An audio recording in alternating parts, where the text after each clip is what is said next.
ជាអ្នកខែគយគុណមិនឆ្អែតក្នុងក្តីស្រមៃស្អាតល្អប្រពៃស្នាដៃនិមិត្តស្អាតល្អប្រពៃស្នាដៃនិមិត្តធម្មជាតិពិតពិត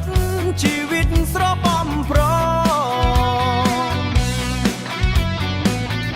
អ្នកណាមិនល្បីខេត្តមានស្នាដៃគឺជាខេត្តខ្ញុំ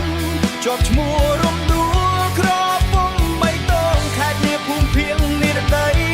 សមុទ្រទឹកប្រៃកាន់ដៃគ្នាលេងដើរលើឆ្នេរខ្សាច់រត់ដេញគ្នាប្រឡែងគ្នាទាំងចាស់និងក្មេងលេងងូតទឹកប្រៃទឹកមានតម្លៃឆ្នៃជាអំបើមើលទៅលើភ្នំមានពកពេកវើមានកន្លែងសុំសិលវត្តសំពៅ5សូមសំពៅ5សូមចូលចងចាំឈ្មោះថាបូកូមានជ្រួងទឹកហូរធ្លាក់មកដល់ព្រែក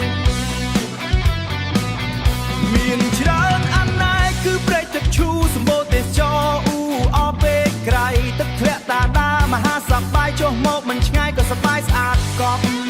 ដូចមានកំណត់10ដើមទេមួយបើបានមកដល់បាត់អស់ទុកព្រួយមានដូនទេមួយជួយបាត់អបសុខបើបានមកហើយកុំភ្លេចខ្សែរកដូចជីក៏ទៅហោះលើអាកាសឆ្លងព្រែកទៅមកមិនមានសម្រាប់ទូកាយាត្រឡប់មកវិញនេះគឺខេត្តខ្ញុំប្រទាវកំសាន្តរៀបរាប់ប៉ុន្មានក៏មិនអស់ដែរកន្លែងកំសាន្តមានច្រើនហូរហែកំពុងតែកែច្នៃច្រើនទៀតមានពេលទំនេរកុំភ្លេចមកទៀតយើងគួរតែឆ្លៀតលំហែអារម្មណ៍សូមប្រាប់ចំថា